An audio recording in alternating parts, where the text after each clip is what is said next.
A.J. Brown and George Pickens trade rumors or contract rumors and trade rumors, however you want to look at this situation, it's going to start kicking into high gear here in the next coming couple of weeks, maybe month.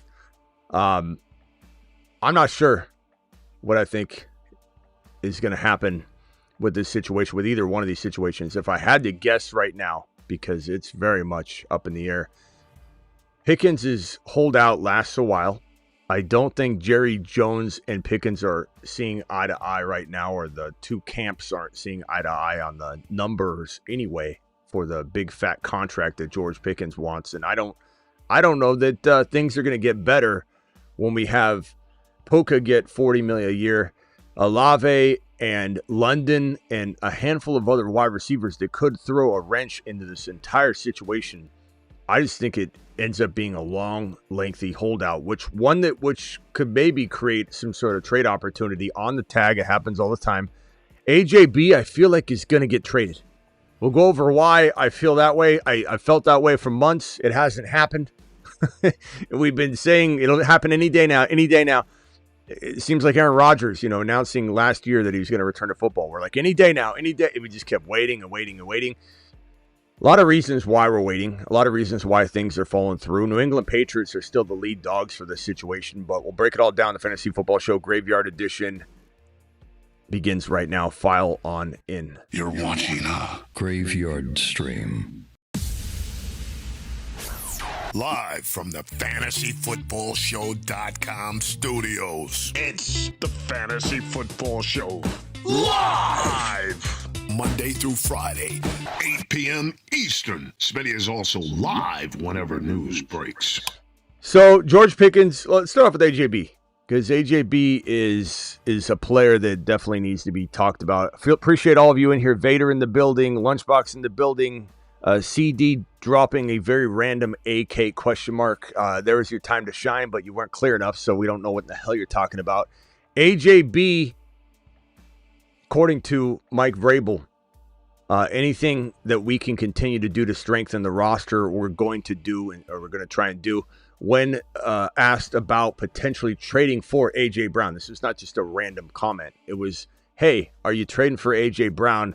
Answer, head coach, anything we can do to continue to strengthen the roster, we're going to try and do. We're going to try and do. They're trying to get A.J. Brown. Hey, are you trading for A.J. Brown?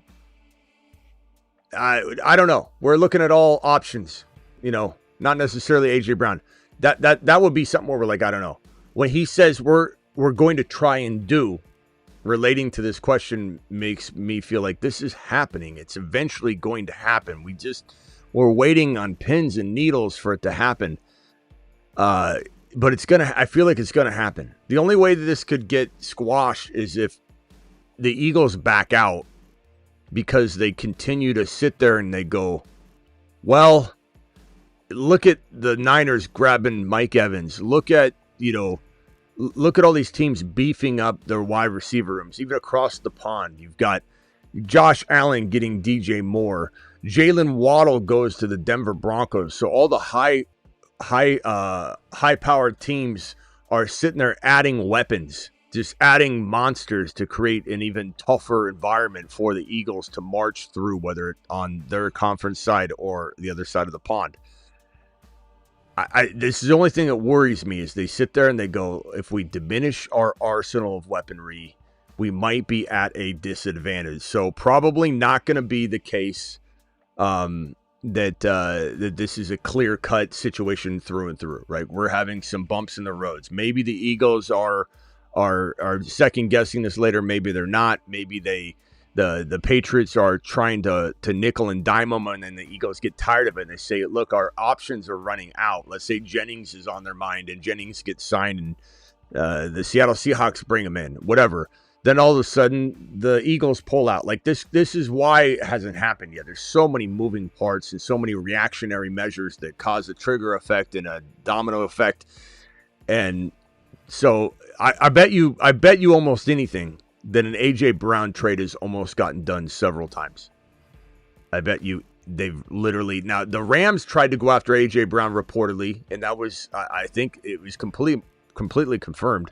to one degree or another, not necessarily all the details, but that they backed out because of AJB's knee concerns. And we've always said AJ Brown has like a knee cleanup or a scope pretty much every mother freaking off season. So, we basically are beholden to the news. We're basically beholden to a lot of stuff that is presented to us. We're reading between the lines. We're trying to guesswork and patchwork this thing together. I'm telling you, AJ Brown is this close to getting traded. It's just I can't control the final steps. I can't control that everybody's in lockstep. I can't control that one key is in and turned and the other person's got the key in and then they pull it out and they can't dual control this thing at the same time. I can't control that. I do believe AJ Brown is on the move. It's literally just everything needing to line up perfectly.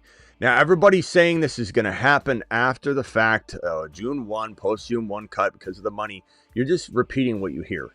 And Schefter's guilty of that too. Schefter is not the greatest opinion-based prognosticator and talking head. He is very fact-based, has a lot of contacts, is very good in that realm. But him suggesting the other day that the Eagles would rather have 2027 picks is complete guesswork that's sloppy, if you ask me. This is why Aaron Rodgers consistently shoots down Rappaport and Schefter, because they don't have information sometimes when they inject their opinion in, and it's wrong. It's wrong. The Eagles would do whatever. The Eagles will definitely take a later pick. If it ends up being a later pick, it's not because that was their choice. It's because that was the only option left on the table because the draft passed us by. But if the Eagles can get now capital, Howie being the Howie that we know, he's not scared of taking a pick in the mid-20s or at 29 where the Patriots draft at, or 31 where the Patriots draft. They're not worried about saying, well, let's try and get a 2020 future 2027 pick. We don't know where it is. It could be anywhere in this range. Howie's not sitting there going, I'd rather have a 2027 pick. This class is still very deep. Don't let people... uneducated people tell you that this class is a weak class. It's not as deep of a class, but it's not a weak class. There's so much talent in every single draft class. You just have to be the right kind of connoisseur to find the talent and get the diamonds in the rough. And Howie's that guy. Howie's not concerned about it. But the Eagles are trying to win now. Their window is now. Their window's next year too, but their window is now. They're not trying to get something in the future, and they've already packaged this in financially. Everybody thinking that post-June they can kick it downstream. They kicked the Goddard money downstream by extending Goddard. They moved the money to the future. Now they have an opening to put a bunch of dead money into the books for this year, and that's the way that this works. It's a balancing act of accounting. It's not everything goes to the future. They're not necessarily worried about the now that they've moved the Goddard money. They have money to burn, and if they don't burn it, then it is what it is. Like they don't mind burning it. Like people got to understand how it all works. It's dotting I's, crossing T's, and moving things around. They moved the Goddard money for a reason. So AJ Brown, I believe, is on the move. I just don't know when, and I can't guarantee it happens. This is nothing for me to guarantee. George Pickens, Cowboys owner Jerry Jones, said today, make no mistake about it, we have long-term plans for George Pickens, and that doesn't mean anything to me. He might have plans. Those plans could get squashed. Why? Because George Pickens is going to get paid, and I don't think Jerry wants to pay him. If Georgie boy is looking at 40 mil a year and Jerry's looking at 30, 31, 32, I mean, maybe we could go 33 and he's going 40. They're so far apart. Imagine when Puka gets 42. Does anybody in their right mind think Jerry's going to right size his offer? No. Does anybody in their right mind think that George Pickens is going to want more if Puka gets 42, or at least stick to the 40 and not bow down? Yes. The two sides, Pickens and Cowboys, will get further apart as the contracts roll in. And London could get a deal. Who knows if that's 37, 38, 39, 40. Who knows what London gets? I don't think it'll be 42, 40, 41. Could be 37, could be 35. It could be what JJ's getting. It could be a little more than JJ's getting, because this is all a ladder where they climb on each other's backs to get a bigger number as the number grows.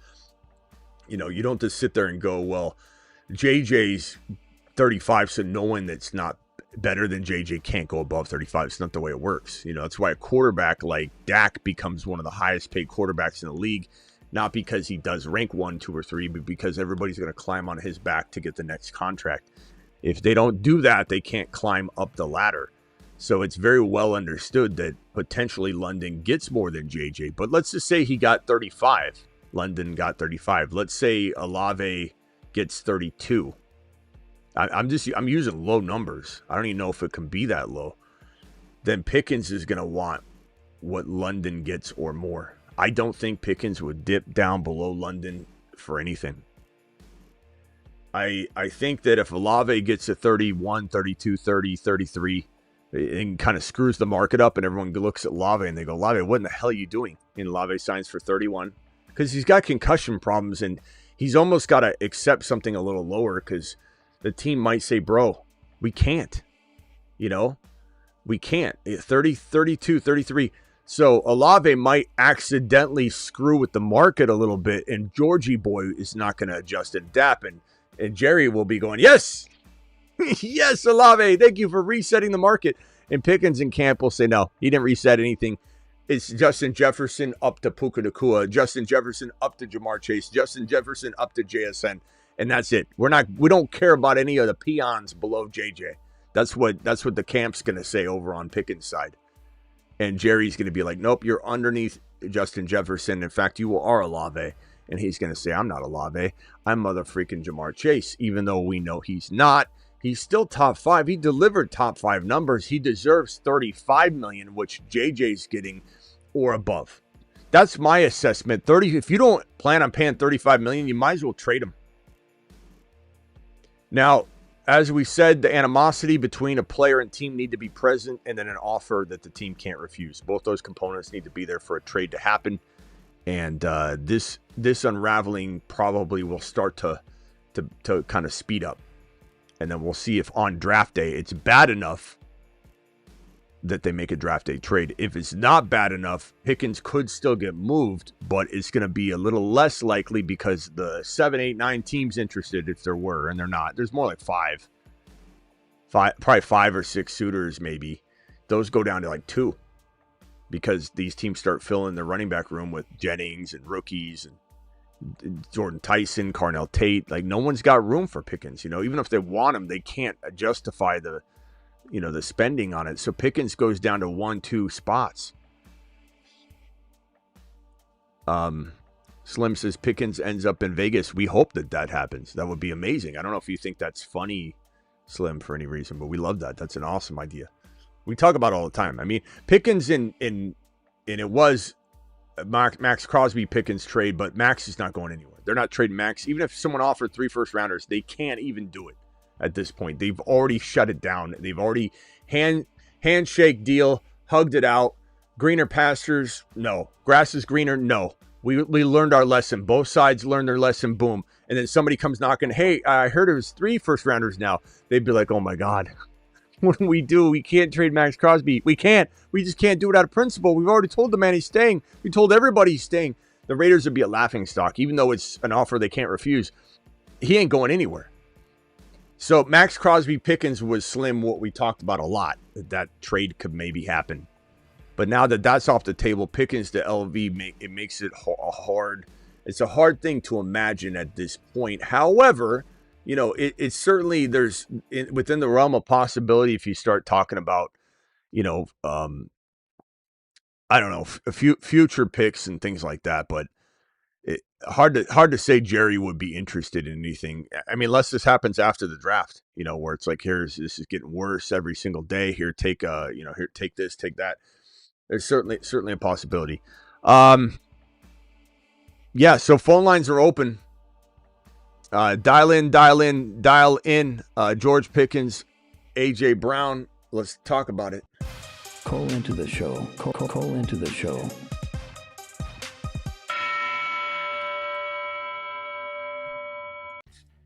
All right, dial in. I don't know how long we'll even be here tonight. Let me go over to the Rumble side of the fence. Look at my boy. I got Hammer over there with a $50 hauler. I got a question for you guys. Hammer and crew. Graveyard crew, my true diehard Luis Hammer New Age Outlaw, Aldi, over on Rumble, and then my Graveyard YouTube crew. Michael from San Diego, I don't have the Fanon thing ready, but I'm working on it. You're live, by the way. I'm working on it. I don't know if we have audio. No problem, man. Okay. Yeah, quality over yeah. speed. Wanted to get your thoughts. I've been seeing a lot of what I think is CD Lamb disrespect recently, just because you see a lot of people touting that George Pickens is just way better, and he's pretty much fallen off the map. I know you don't believe that, but no. What do you think the ceiling is at this point for CD? Because I really truly believe he can have a bounce back year. This to me is a lot like politics. Some of the wilder bunch that have a lot of time on their hands, they're loud, and they make it seem like there's a lot more people like sharing that stance than there are. And the same thing like at a concert. Let's say, like I always give this example. Let's say there's 4 people at the front row going, "You suck," whatever. But the whole crowd is there for them. Like there's 100,000 people in the stadium just there to watch this band, and there's 4 people in the front, spaced out evenly. They're like, "You suck, you suck." It feels like the whole world is against you. You're like, God, I'm not even, or in the comments, or even for me, like I'm doing a live stream and there's one person, and we got, during the season, right now we have 75 viewers on YouTube. We have, 20 or so on Rumble, in and out. During the season, we have about 500 to 1,500 live viewers at any one moment. It's crazy. In August, it gets rocking. I hope we're above 2K. Live congruent viewers at any one moment during our August shows. I can't wait. But there'll be 1 or 2 haters, and if I let those loud people speak for all of you, I'd be a moron. You know what I mean? Like I'd be doing all of you a disservice by letting 2 or 3 haters. Now, some people say, "Smitty, why did you let that guy get to you?" I'm going to respond to things, and that's the nature of the show. You don't like it, there's the door, not you, Michael. But that's my nature, I might just be Judge Judy's son. Like I'm just a little bit, I don't want to say always confrontational, but like I'll stand my ground. There's reasons to speak about something, whatever. But the truth of the matter is, you look at ADP, bro, going back to that kind of angle that I'm working here, is what's ADP say? ADP says CD Lamb's in round 1. So all these people that make you feel like they're saying CD's washed and Pickens is better, they're just 4 or 5 loudmouth people just running their mouth so loudly you think there's more people behind them, but they're not. The ADP is from hundreds and hundreds and thousands of people. And the ADP data on Underdog, promo code Smitty, where they'll match your first deposit 50% all the way up to $1,000. The Underdog ADP says that Lamb Chops is going at pick number 8. George Pickens, still very, very valued, very, very high, is going at 23. There is no controversy. The controversy is, I'm not saying it's in your head, it's being put into your head by loud people that just seem like there's a lot of people behind it, bro. That's it. That's all it is. Loud minority, yeah. It's the way the world is, too. It's the way politics is. It's the way, haters are. It's the way everything is. Well, let me merge DJ in real quick. DJ, mute yourself real quick. I'll be right with you, pal. Let me hit this from Landman real quick. Landman, Hebrew Hammer. I mix up all my goats sometimes here on the channel. Sorry about that. Hammer time. It's hammer time.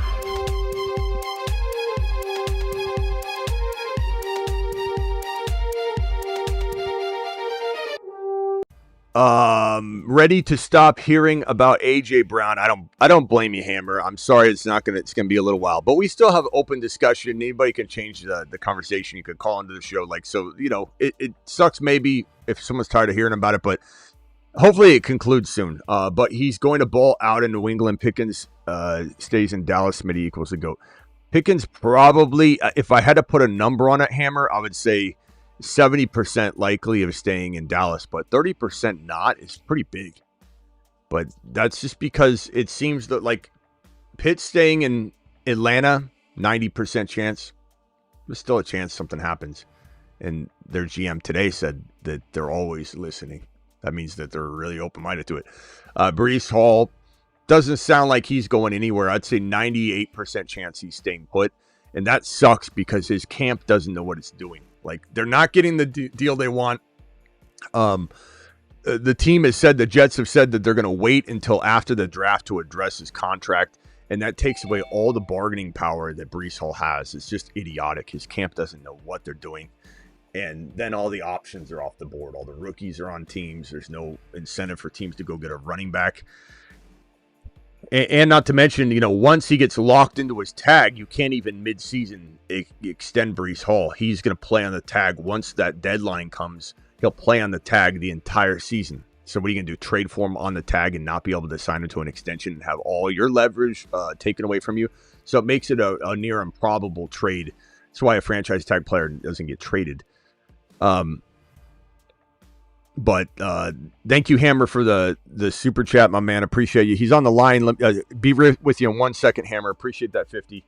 Let me see if there's any other super chats real quick. Then back to Michael, and then over to DJ, then over to Hammer. So go ahead, Michael, real quickly with the final. No, just wanted your overall opinion on what the ceiling is for Lamb, I guess. I feel like 1,400 may be a lot, but I feel like it's not out of the realm of possibilities. When you really look at his numbers last year with, the games he played, because Pickens was healthy all season, he's still averaging double-digit targets and over 100 yards most of those games. Good. So I don't think that's pretty far-fetched. Yeah. Well, good rule of thumb is to do this, I think. It's not saying this is like science, bro, but it's close enough. What's his high? 1749.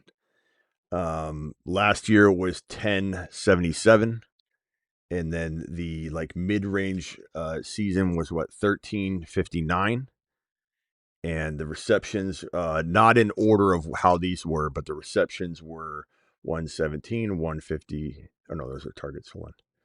Where are the receptions? 75,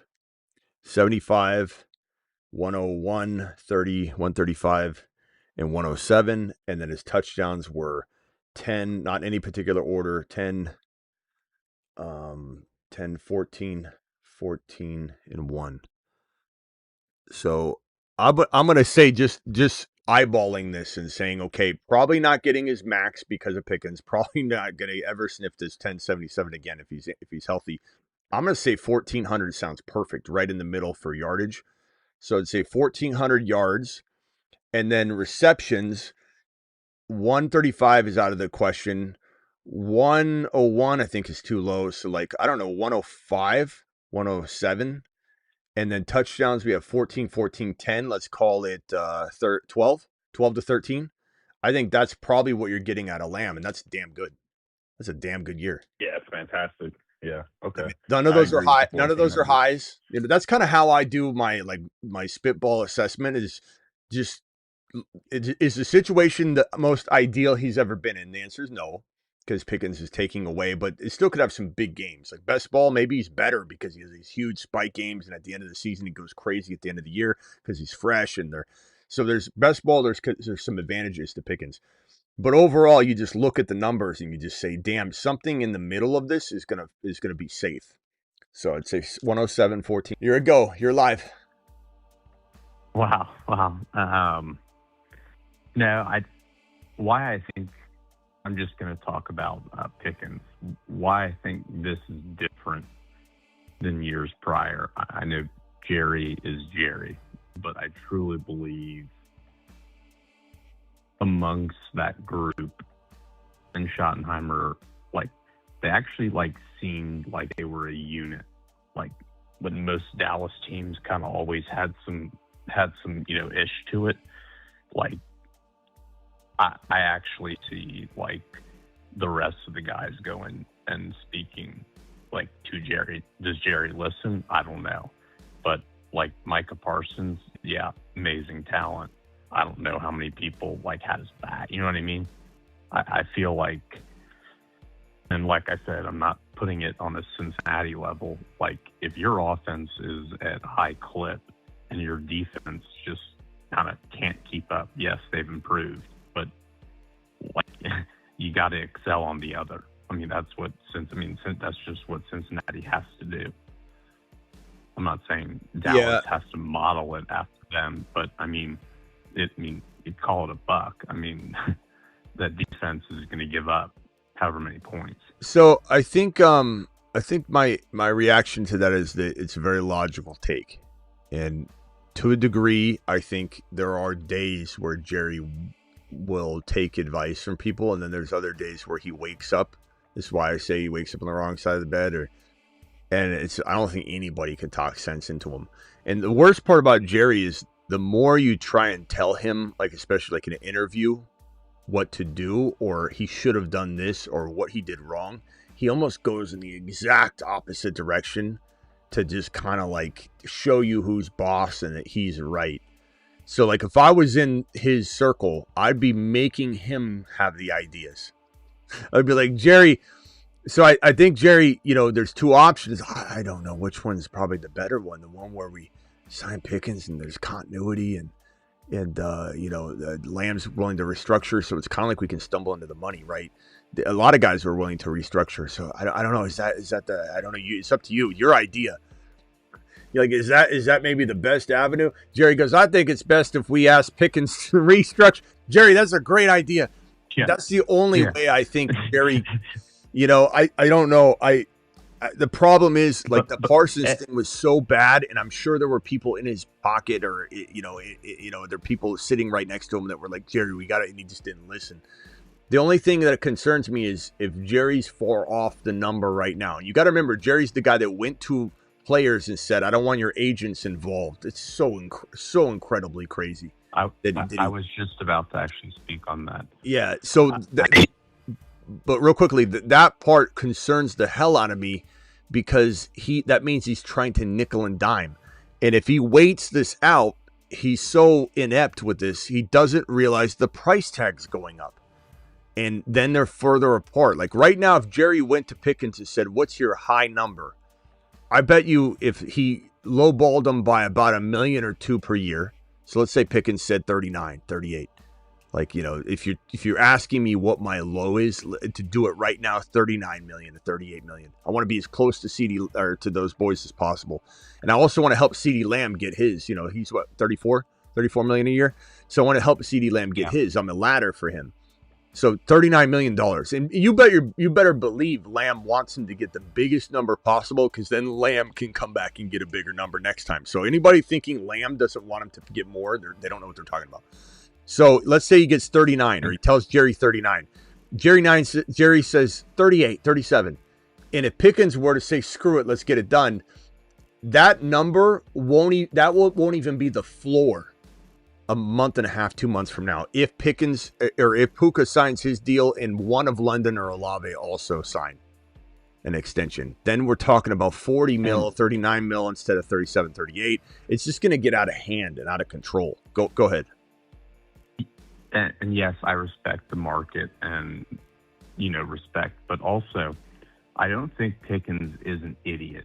Like, I think he probably enjoyed this offense, this system, compared to what he was in.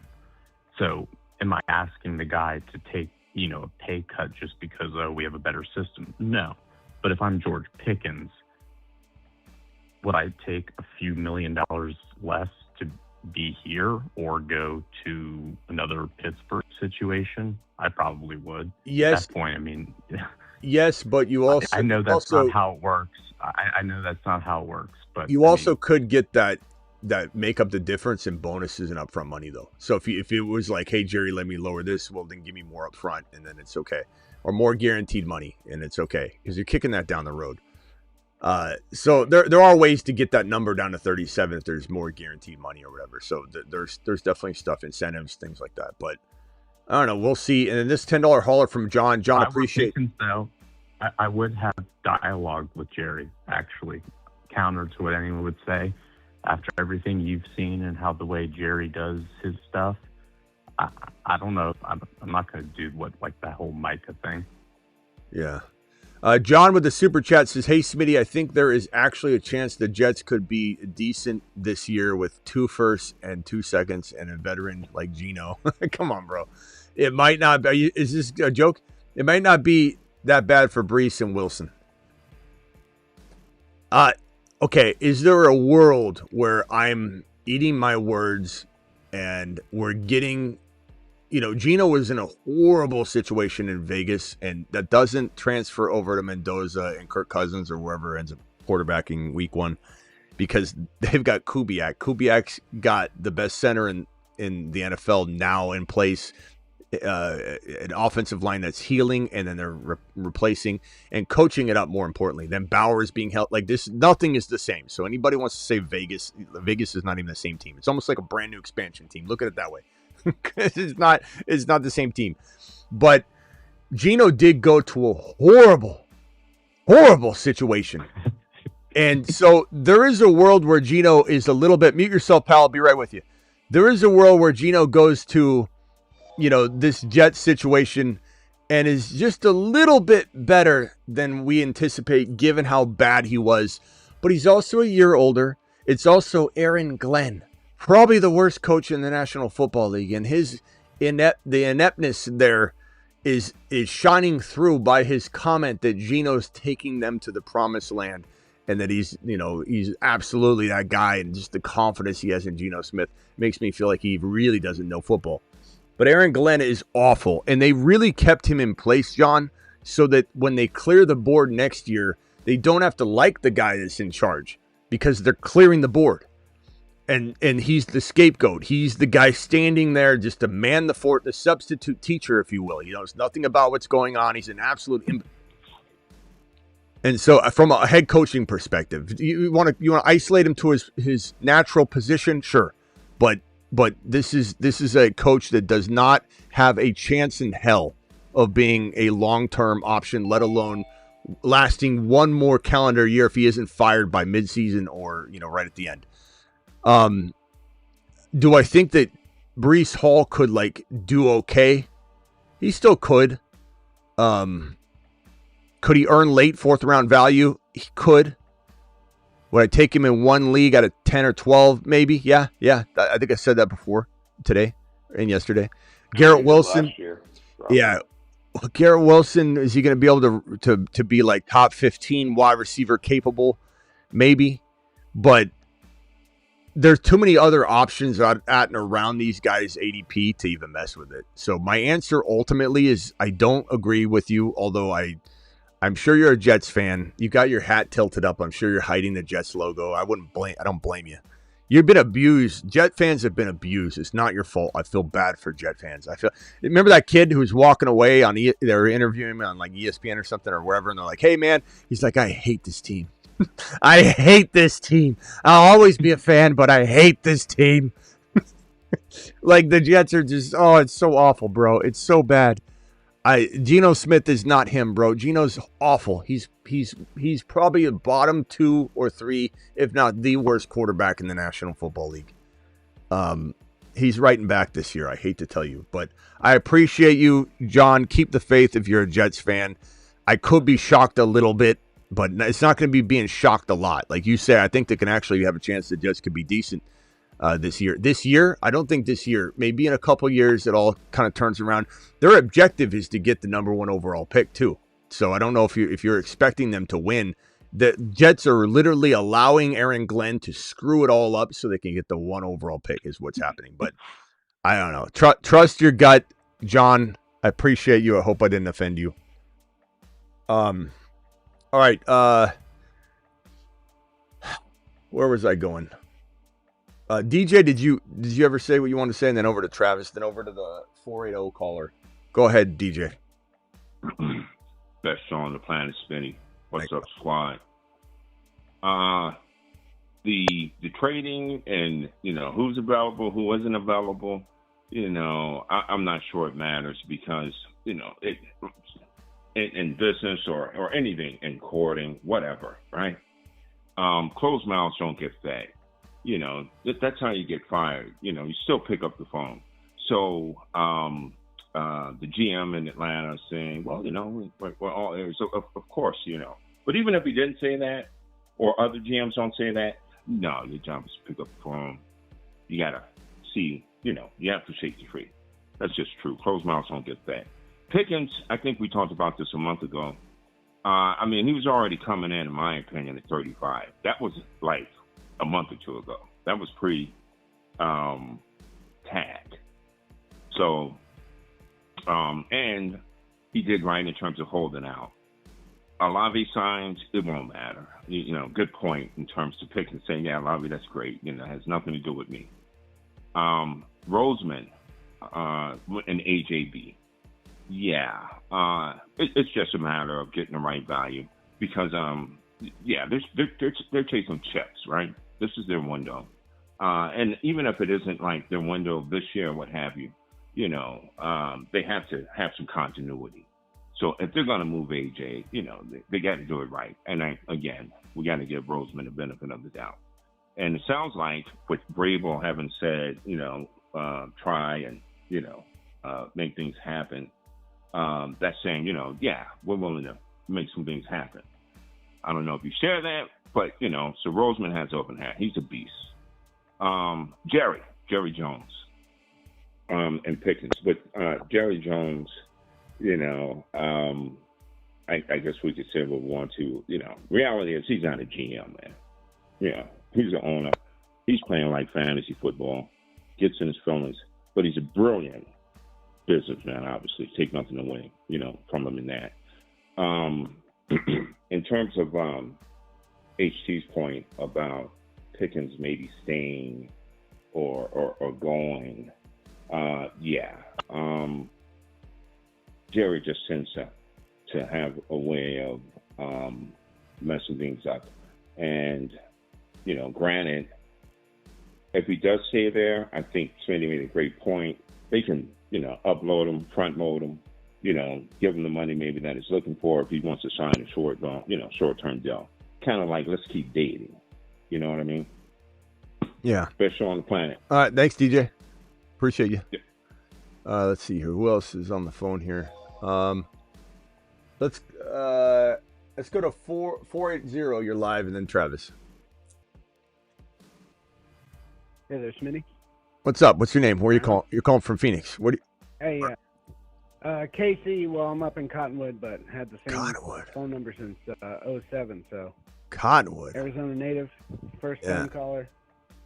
Yeah, that's like what, like 2 or 3 hours maybe away from Phoenix? Yeah, 1.5 if you're from the 101 going north. What can I do for you, pal? Yeah. You got better reception than Rock Out up in the woods. Oh, well, I don't know. I'm talking on headphones. Just kidding, Rock Out. Trying not to be too scraggly. All right, what can I do for you, Casey? Casey, you said Casey. Go ahead, dude. I don't know about. I really like Pickens going to the Cowboys. Man, tons of talent.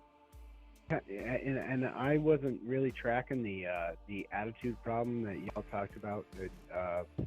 There is none. Back before. Yeah, there is none. It's gone. Is there?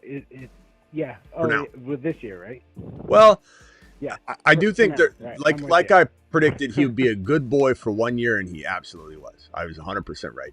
But I'm kind of thinking. I'm kind of thinking there's more of a chance, though, that it was just complete mistreatment over there in Pittsburgh, and I don't blame him. But is he getting a dose of that again by Jerry? Is Jerry going, I don't want your agent involved in this contract negotiation. Then he's sitting here going, now I'm getting crapped on again. I literally walked over. I didn't ask for a thing. I didn't ask for an extension. I said, hold my beer. Let me show you what I can do. Went out and proved it and dropped top 5 wide receiver numbers. And now Jerry's going to nickel and dime him. So I do think this will get rough again, but I don't blame him. Yeah, I don't blame him at all. He didn't ask for a thing. He played without an extension. Exactly. That's almost unheard of. A player getting traded like that in near a contract year or about the time they get extended, you just don't hear about the player getting traded and not getting a new deal. It's just so rare. And Pickens just tucked his tail between his legs. He worked hard, kept his head down. He's been an absolute model citizen. The whole team loves him. All the players want to reconstruct their contracts to squeeze in his new deal. And now he's, we're guessing on some degree, but we're guessing probably right that Jerry's just trying to nickel and dime him. Well, and then it's either going to be Jerry bites and lets, Lamb Chops have the perfect number 2, or Homeboy walks and... He doesn't walk. He can't walk. He can't walk? No, he's franchise tagged. Oh, my goodness. Okay. Well, then... Yeah, this is a little more complicated than I think you think. Well, I try to pay attention, but, I work for a living, bro. All right. Well, listen to the first 15 minutes of every 8 p.m. show, and you'll have everything you need. You got to start doing that. All right. But, he tagged, so he's, going to get the 20. I think it's 28 million for receivers. He's either getting paid 28 million on a 1-year deal, or they extend him on a multi-year contract, which he's only going to be okay with getting over 35 mil a year. But we don't even know if Jerry's trying to give him 30 or 32 or something. If Jerry offers him like 37 and he's saying no, I don't know. You can't. Who are we to say he can't ask for 40? You know what I mean? But I don't think Jerry's at that number. And the problem is, as we get closer to the new other deals, London, Olave, Puka, it's just going to get worse. They're going to be such a divide between the two. But there's no walking away. Yeah. He can try and hold out the whole year, but he ruined his career. He derailed everything. Lev Bell did that, and he ruined everything. Lev Bell walked away from a massive amount of money, waited until the next year. Yes, did sign a big deal the next year, but he missed all of that money that he would have already got paid from that other contract mixed with his new deal. So he missed out on probably 10. I think it's like $10 to $15 million or something by doing that. It didn't help him get more money. It won't help Pickens to get more money sitting out. It will not help him. Yeah, no, play the game, and that's the unfortunate thing is Jerry's pretty good at it. Another thing was, wait, hold on, hold on a second, hold on. Let me merge Rock Out in, and then I gotta question what you just said. Rock Out, you're on mute, pal. I'll be right with you. What do you mean Jerry's pretty good at it? Jerry just screwed up the Parsons deal. Jerry's asking agents not to be involved.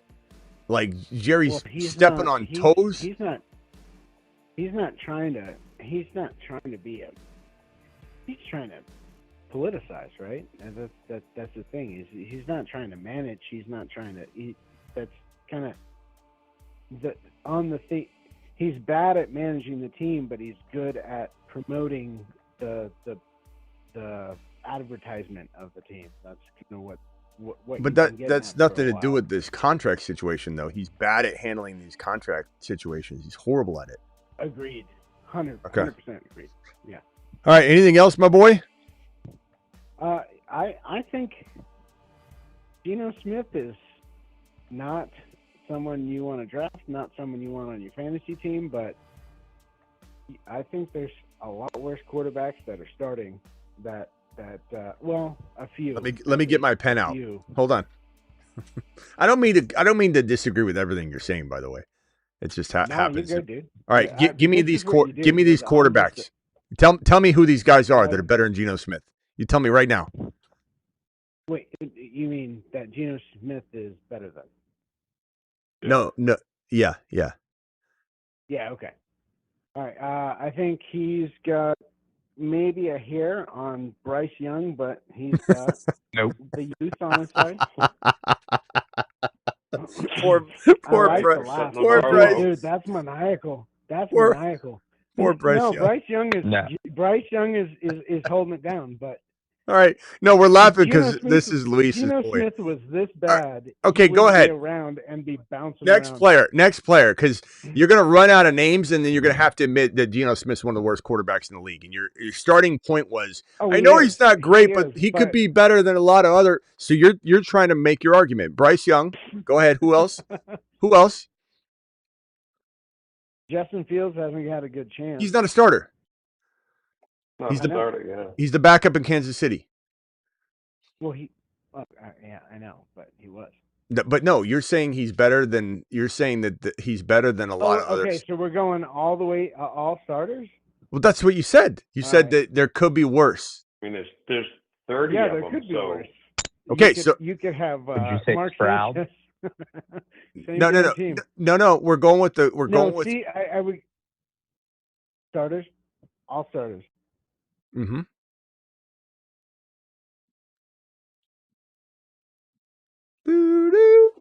I'm not trying to belittle Womp I'm not trying to belittle your argument, but No, I'm just did saying, come in I mean- strong and saying that, look, I know Gino's bad, but it could he's definitely better than a lot of other, NFL starters. So we're sitting here. And I'm not saying I agree with Young or I not. didn't say definitely better than. Yeah. I Well, then said what do he you could do mean? worse. Then what do you I didn't mean say- by it? Then what could possibly be your argument when you come in and say, look, I know Gino's bad, but it could be worse. Tell me how it can't be worse, because I want to know the number of quarterbacks that are not as good as him in the league. If not, then it is the worst. Like, I mean, we could play this game all day where I say, pull Mark Brunell out of retirement and put him in there. He's old. Like, I mean, we could always play that game, but I'm talking about in the National Football League. Give me a couple names of players that he's better than Geno Smith. And J.J. McCarthy doesn't count because now we have Kyler likely as the starter in Minnesota. So, well, then who? yeah, there's nobody, bro. Who's the starter for Arizona? Brissett, Yeah, top. I'm just saying you could do worse, as in like not have an actual quarterback. Bro, play. I could do the starters. I'm with you. Yeah. Okay. Well, But then there's no point in having the conversation then if we're going to play like, he could have a bum off the street, but he doesn't. I mean, he's a good backup is what we're saying. And you're right. Basically. All right. Hey, let's end it on a high note in Cottonwood here. Hit me with something positive. Let's go. Try not to defy the show because I don't want to have to tear it down. Go ahead. Can I ask you one more question? Sure. On a player. Bro. What do you think about Bill? Bill at Washington? Yeah, Low Bill or just Bill. I mean, they brought in Ford. They brought in Rachaad White. They clearly don't believe in Bill during the season last year. I mean, what more do we need to know that the Washington Commanders hate his guts, bro? They don't want him. Yeah. I don't know if they hate him. You think maybe he just needs another year to develop, or I mean, I don't know. Because they didn't bring any. Sorry. I think the draft will tell us a lot. I mean, Rachaad White is a threat. Like, there's a chance we never see Bill start another game. Now, could Bill overtake Rachaad White and Ford because he's just better? Yes and no. I'd say yes, but wasn't Bill the best player on the roster at the running back position last year? And he continuously they did not push him out there. I don't know. I would just say this. I would say if you have him, don't drop him. If you have him and no one will trade for him, hold him. But do I think he's somebody you should now target from today moving forward? I'd say there's just a lot of better fish in the pond, bro. From the Manung guys and the Emmanuel Wilsons and the players in those ranges, they're just safer. Like the Bill experiment is a very, very, very risky proposition moving forward. So I would just say if you got him, hold him, because you're not going to get anything for him. Be hopeful, sure. Don't cut him, but acquire any more shares. I can't in good conscience tell you to do that because you've got a draft coming up. You have 2 running backs that have been brought in, that are pretty big. Like they're not elite players, but they're still relatively big name players. Like Jerome Ford has been productive in the league. Rachaad White was a top 5 running back a few years ago. Not saying that I think he'll be there again. I'm just saying like these are pretty big name players to come in to put right in front of Bill, not behind him. And Bill could take over the job. Injuries can happen, but I just feel like Washington did not trust him, and it was evident all year long when we're just waiting for Bill to get the carries. And I don't know, anything can happen, bro. A year goes by, maybe they trust him more. Maybe there's some stuff in practice we didn't know about, pass protection, that just said, we'll wait. He's a product, and who knows? But I'm not a big fan. And I loved the guy last year. Loved him. He was a midseason monster. No, I mean, he's got the spark. I just don't know if he's got the push or there's something that they're not seeing, because then they put in Chris Rodriguez. Yeah. Plus, on top of that, bro, I mean, there's a high likelihood that they draft Jeremiah Love, if he's there. Yeah, you think are you hoping, or are you thinking that they're going to get it over Tennessee? Because I know you were talking. I mean, Tennessee's probably the lead dog, but I would say there's nothing over like 60%. It's all just kind of evenly spread out. Giants are probably a 20% chance if he's on the board. Maybe 30. I mean, this is just my guesswork. Oh. Well, I got the number 3 this year for the rookie, and I got Cam Ward and Ashton Genty in my startup last year. So. All right, my boy. Appreciate you. Got to move on. Thanks, pal. Call back again. Thank you. Appreciate you. Yeah. Okay. Rock out. You're live. I didn't mean to disagree with everything he said, but it was it was like a laundry list. Everything.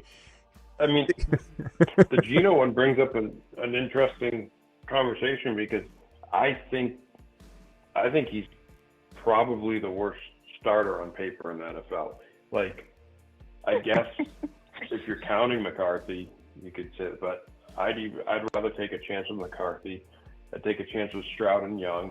I'd rather run the Wildcat. And Deshaun Watson. I'd rather run the Wildcat with Genty than put him. He was so bad last year. I mean, it was brutal. Yeah, he was bad. And he's a year older, so it's not like anything. And he's on an awful team. Right, he's not an awful team again. Like, what does anybody think's going to happen? Awful team Geno Smith that doesn't work well. It's not a recipe you want to. Smitty, what are your favorite realistic spots for Pickens? Sorry, I haven't answered this yet. I mean, Pickens going to the Raiders is one that we've kicked around a lot. It's definitely a very, very nice, thought. Not going to happen, but Washington would be my, one of my favorite places for a receiver to go and take over from McLaurin. I think, I like the Chargers. I think you've mentioned that before, but I don't want that. I love Ladd there. I don't want that to mess. I think, KC taking over for Rice, and it would be good for Pickens, but I want that Chargers not touched. Yeah, can you imagine Pickens as Mahomes' wide receiver? That would be crazy. New England, obviously. Buffalo, even with DJ Moore, I still think it'd be a great long-term option. I think the Ravens are the dark horse for any wide receiver, whether it be AJB, Pickens, because they've got the draft picks to now trade, getting them back from the Max Crosby situation. I think, Howie, is he capable of dealing A.J. Brown then bringing in Pickens? I mean, sure. Rams are trying to get a receiver in AJB. Could they go after Pickens? I'm not saying I like it. I'm just telling you. And then, honestly, it's tough to say from there. It wouldn't. Yeah, I think that's all I can really drum up as far as like what I think would happen or what I would want to happen or whatever. I don't even want the Baltimore one to happen. I'm just saying that it could be likely. But my favorite spot would be KC probably, or Washington if I could pick. Then New England or New England. New England, KC, Washington, kind of a tie. And then Buffalo after that. And I don't know. From there, again, like Hammer said, and Travis just said, it could be good for Pickens in LAC, but probably only for a year, because if Mike does leave, then I mean, I don't know what's going to happen. That's why I love Hampton this year, and I do like him in Dynasty, but I like him less in Dynasty than I do in redraft, because Miami Mike McDaniel is literally, going to do one and done. If they blow up, he's going to be a head coach somewhere. He'll be wherever he wants. He'll have a choice of wherever he wants to go. And if he doesn't blow up, then he probably stays for one more year for sure. But then if he's not blowing up, then they end up moving on or something. So, all right, let me go over to Rock Out. Rock Out, you're live. Rock Out. You hear me? Yep, there you are. You hear me now?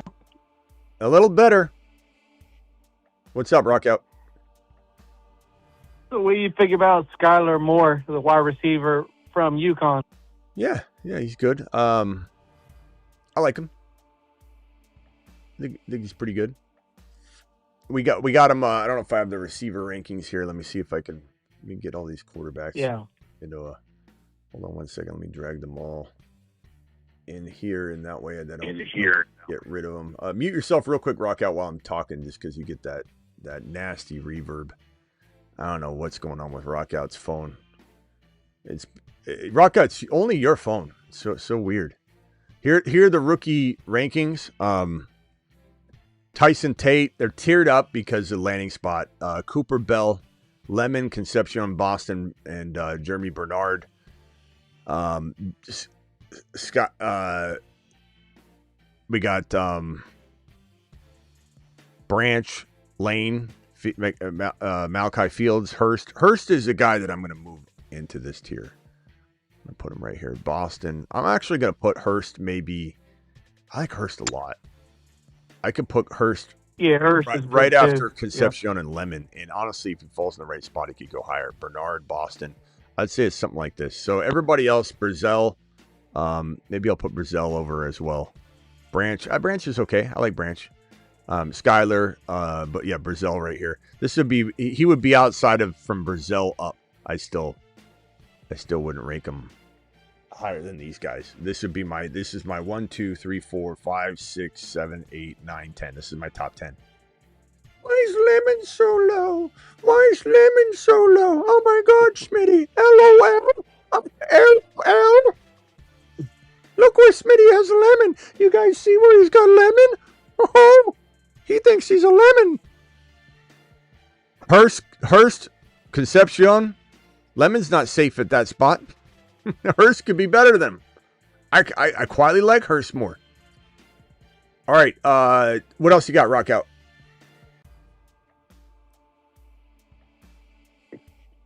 If as far as like AJ Brown going to the Patriots, I don't see no reason why they shouldn't try to trade for him, especially with their low draft pick at number 1 is basically a second round pick. Yeah, I mean, I agree, but the problem is the Eagles are asking for a ton. The Patriots know there's not a lot of dancing partners, so they're trying to nickel and dime them, and on we go. And again, like I said, I mean, the problem here is one's got the key in and turned it in dual control, and the other one's taking the key in and out, and then they put it in, and then they take it out. It's like nothing's lining up. And the part I fear is all these teams are beefing up, even across the conference, and you've got DJ Moore with Josh Allen. You've got Waddle and Sutton with Knicks now. You have Mike Evans with Brock Purdy, and it's just, I just think the more we wait, there's a little hesitancy that Philly's going to have when they start taking weapons away and these other players start flying off the board. Because if they had their eyes set on like Jennings and Jennings gets signed by Seattle, then all of a sudden they might be out because they're like, that was our backup plan if we trade A.J. Brown. But they have been accumulating wide receivers, which has been very interesting. It's all like in hindsight, we're going to be like, it was obvious that it was going to happen. Bring in Hollywood. Who else did they bring in? Yeah. They brought in E.J. Moore, or what's his name? Elijah Moore. Elijah Moore. Yeah, Elijah Moore. Hollywood. Which everyone says is to keep A.J. Brown because they're good friends, but yeah. I don't know. Yeah, because that's exactly what A.J. Brown wants. He wants another person to take more targets from him. Funny. So I don't know. Maybe they feel comfortable if they let him go. I don't know. I would think that they could still attack it in the draft, and that's what I think they do. They get a pick and they replace him. So I think that's why Howie wants to do it for 2026 picks, not like everyone keeps saying because of the money, Smitty. I saw it on another channel.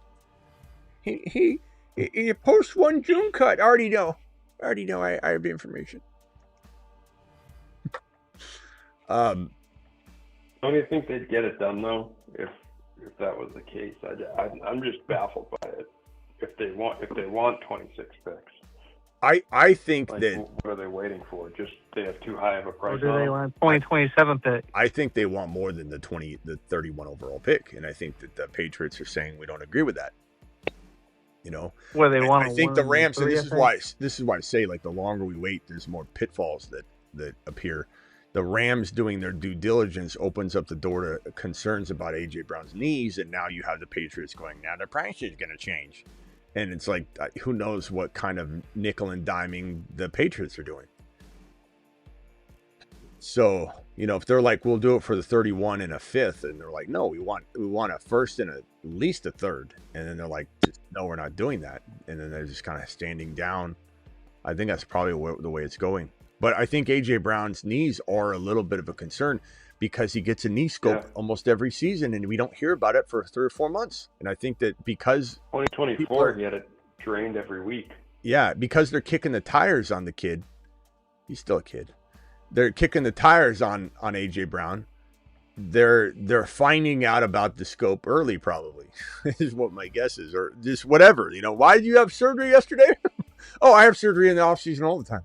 Well, yeah. Well, okay. So what happened? Oh, they just went in and drained everything out, cleaned it up, got all the loose bodies out of my knee, and the meniscus. We did a little trimming on that thing, so we're about 20% cut on the left side.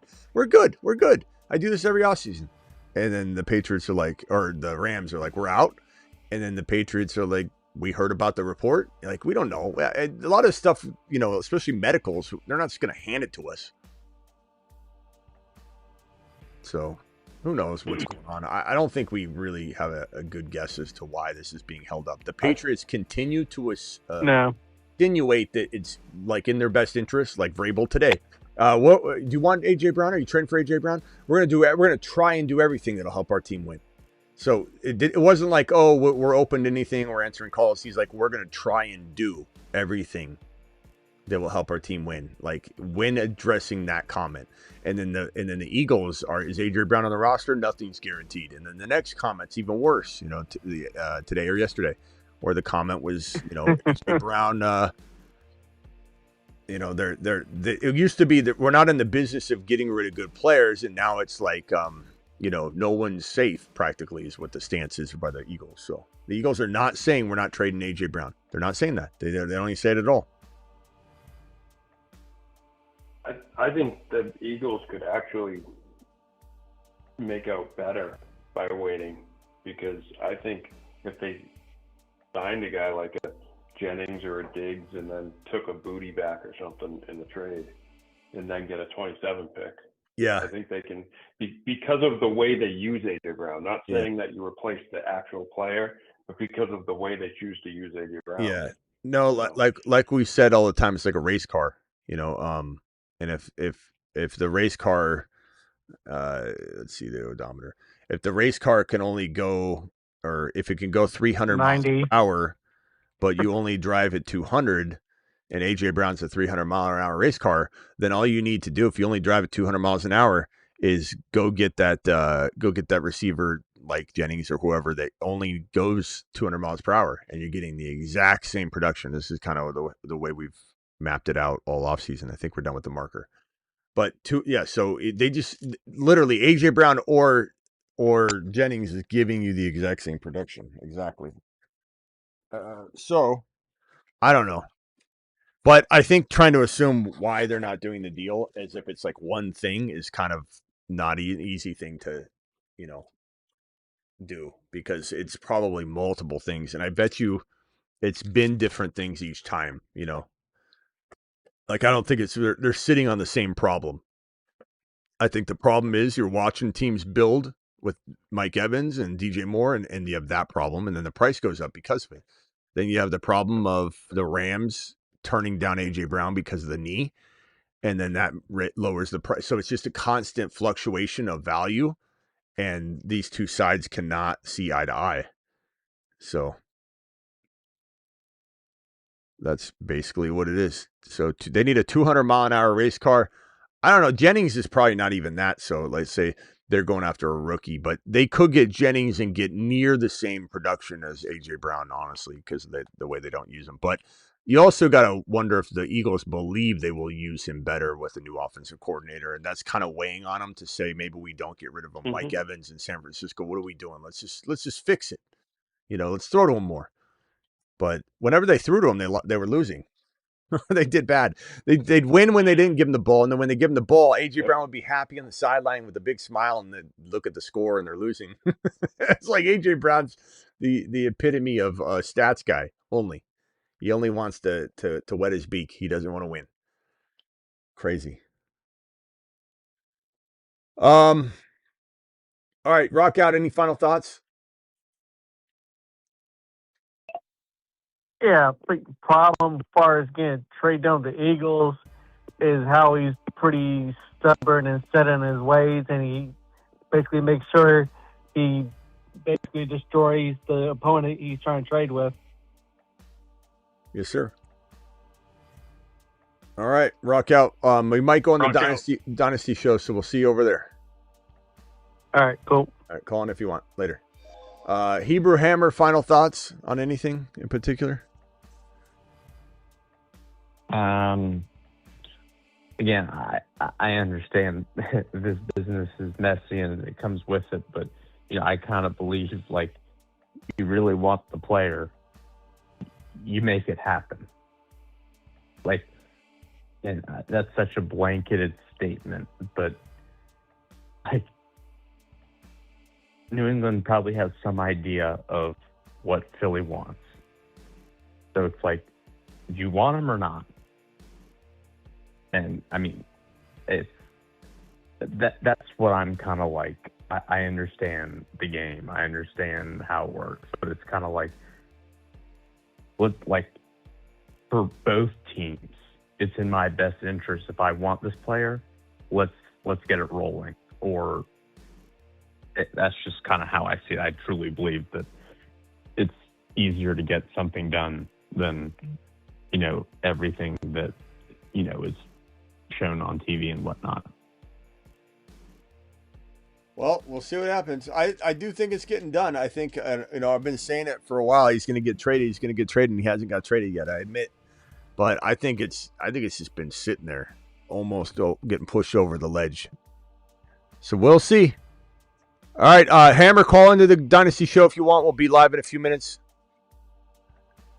Later, bro. All right, brother, man. Great. Appreciate it. Yeah, thank you. Travis, final thoughts? Any Dynasty ideas? I'll think quick. See if the chat has any ideas.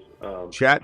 I'm just gonna say the Cowboys are an interesting team because, I think they'd be smart just to pay Pickens, because then they can just focus on getting a secondary. And in my opinion, they're building a secondary away from being a legitimate contender. Because they obviously have the offense, they have the front line on the defense, so if they add, secondary and a little linebacker help, and the defense is going to be pretty good. And Lamb is just sitting there saying, Smitty, I'll give him some of my money. He just cut a sliver off of Lamb Chops' deal and throw that in. And there's other players that have said it. You literally can find this money. And that's the only thing I would say is maybe going to make this not look like the normal Jerry Jones situation, is these other players coming together to say, hey, I'll restructure. Let's get Pickens on this roster. Let's win.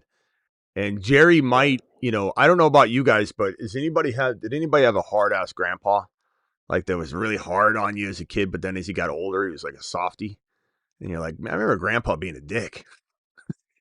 And grandpa's a pretty nice guy. Like, I think as you get older too, and I'm not saying Jerry's necessarily done that. I haven't really seen signs of it, but there could be a real world where Jerry over the next couple of years starts realizing that he may not have as much time left as he thinks. And maybe things start to become less important to him, and he starts wanting a legacy more than money. And he stops scrimping so much or trying to screw players out of contracts and get their agents not involved. Right now, I think he thinks he's going to live forever, but maybe this team coming together, rallying around Pickens, getting Pickens inked, and then starting to feel like he's so close to it all. Maybe I don't have as much. Maybe I'm so close. Let's just figure this out and get this right team together so we can win a championship. His legacy is more important to him than anything. Which is funny because he turns 84 in October, so it's technically speaking, he could go any day. Natural causes type thing. So it's do you want to see another championship or not, Jerry? I know. make up your mind. Like Pickens is going to help you do that. Not saying you get it, but Pickens will certainly help you get it if it's capable. Hey, Smitty, on the rookie wide receiver show, you hinted that you thought 27 first could be overvalued. Any chance we could get a dynasty show about the class and the deals you'd be looking to make with 27 first rounders? I didn't say they're overvalued. I said like people were overvaluing him. Not like nothing to do with the class. It has to do with that people were saying and giving advice like in the industry, like constantly. I was getting Hoarding the picks. yeah, like trade 26s for any 2027, as if any 2027 was great. And that's the problem is like that's not true. Like the 1.2 is better than the 2027 mid round pick. And everybody was saying just get anything. Go get a 27 round pick, you'll be fine. That's what I was saying. As far as doing a 2027, I don't think I'm going to do a 2027 prospect like draft thing right now. There's so much changes, and right now it's not going to help anybody unless you're doing like a Devi league. And I don't mind helping people with that kind of league, but at the same time, we have people that need dynasty content now for rookies. But if you just mean for the 27 picks, I think we could cook up a video that is how to trade future picks for. I mean, we do that almost every show though, to be honest. Like, but yeah, I could try and think up something to where it's like the valuation of future picks relating to this draft class and relating to deals you could make right now to win right now using 27 picks. Mid 27s versus late 27s versus the potential of an early 27. Meaning, if you told me there's a 20, 30, or even like 50% chance you could have the 1 or the 2 pick, I'm not trading that pick for anybody but like Jeremiah Loves to the 1.1 or Pickens or maybe Alaves get into that mix because it's not guaranteed. If you were holding the 1.1 or the 1.2 it'd be different, but if you're telling me there's like a 50% chance you're going to have a 1.1 or 1.2, then you got to look at that as if it's an Olave, a Pickens, a London, like a Kenneth Walker and a chance at Sadiq, and you can win now. Like there'll be things like that. We can definitely cook up something along those lines. It's not a bad idea. Thank you for the. And I think a point you've been making about how like, and it's very hard to know this, but if you think a pick can be the first or the second pick in the 27 first, those are like significantly more valuable than the rest, just because of Jeremiah Smith and whoever the next best player is and the control you have over the draft. Whereas like, and I know there's supposed to be more offensive players in the next draft, but think about even this draft. Like a guy like Mike Washington, a year ago you had no idea. Most people didn't know who he was, and we had no idea where he'd be going in the draft. Now, if he lands in the right spot, he could be a top 5 pick in the rookie draft. So it's like these things change so fast and over the course of the next year for 2027. Yeah, I agree. All right, this super chat here from Legend. Legend, appreciate you. Says K9. Drop my marker. K9 or K9. Tootin and Camara or 1.8. Oh, there's K9. Have K9 Gibbs Sharps ETN. I was wondering where I saw K9.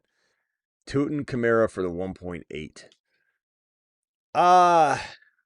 K9 Gibbs and ETN. You're really good at running back. But what's 1.8 going to be? I kind of feel like 1.8 versus Tootin. Assuming it's 1 QB. Yeah. I think Tootin's more which is value. Only Mendoza anyway. I think Tootin's more value. So what I would do is if you don't need running backs, you're just exchanging capital, and then you're going to take this and turn this into probably a better wide receiver than the 1.8 is going to get you. That's what I'm thinking. And then if you don't get it, you're stuck with a great player. And then you can maybe move K9 or ETN. Maybe you move ETN. He said it's 2 QB or super flex, one or the other, but I guess that makes it a little different. Like, I'm trying to think like will a Sadiq fall to him? Or is he gonna you have to assume top 2 running backs will be gone. The top at least two wide receivers will be gone, and a quarterback will be gone. That's 5 already. I'd keep Tootin. He says he has Tootin, so we're not going to get the 1.8. Not enough. You're keeping Tootin, or you're trading ETN or Tootin. So I'd probably keep Walker personally. So Tootin or ETN is on the move. Just different offers, depends on what you get. Tootin, you're going to get a lesser player than if you trade ETN. But players, and this is where I tell people, don't always think you have to go 1 for 1. You can go get Egbuka, but now you're going to have to put in a lot more with Tootin, but it's a better way to trade Tootin is to do a 2 for 1. So Buka obviously would be a target for me. I think you could maybe trade Tootin for, BTJ seems like a straight up type of move you could maybe make. It'd be a decent gamble. Yep. Taking Tyson, going after Olave with concussion. Huh? What? He has Egbuka. Olave with concussion concerns. Maybe you're throwing in something. I don't know what exactly. Michael Wilson isn't crazy. MHJ isn't crazy.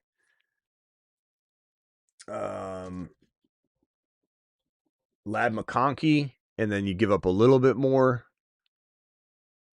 Honestly, Tootin for DK Metcalf, if you were needing a wide receiver, I still think DK is going to have a pretty good year, and he's not that bad of a player to go get in that range. Honestly, that's just my opinion. I'm seeing that earlier, and Silver just said it. Said he has no first rounder, so I think that might be one of his concerns. But I mean, if he has a great team, that's fine to not have a first rounder too. So don't force anything just to get a first. All right, last thing, and then we got to go over to the Dynasty channel. ETN for. I mean, this is where you could go directly for, an Olave potentially, because the concussion concerns. There's got to be a world where that could happen. BTJ and something, Wilson and something. AJB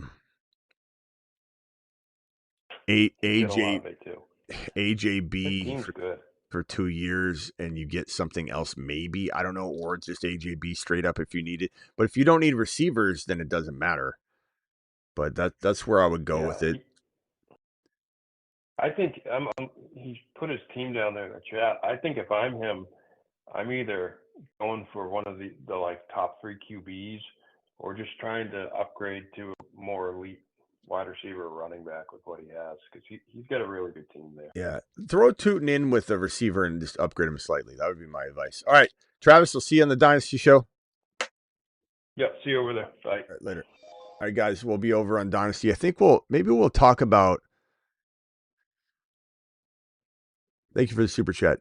Thank you to John. Sorry about ripping on the Jets, my boy John. I'm so sorry, bro. Fran, thank you for the super chat. And then Legend, thank you for the super chat. And then over on Rumble, we had Hammer dropping the 50 wad like a straight up savage. See you all on Dynasty. I think maybe we'll talk about the maybe we'll do Fran's idea. 2027 picks. How to trade 2027 picks. Should you trade 2027 picks? I think that's a good topic. We'll dig into it. All right. See you all on the Dynasty channel in T-minus 5 minutes. Thank you, moderators. Thank you, Travis. Thank you, everybody that called in. Hammer, DJ, Rock Out, Casey, and Cotwood.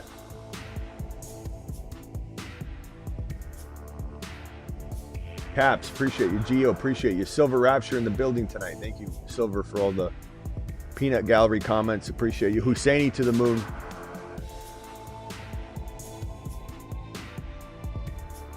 DJ, thanks. All right, Vader. Appreciate you all. Thank you, Rumbler, Simi Valley, Hammer, Trader Joe, Mikey. Mikey, you there? Appreciate you, Mikey. Thank you, Aldi. All right, see you guys in T-minus 5 minutes on the Dynasty channel. Link is in the description.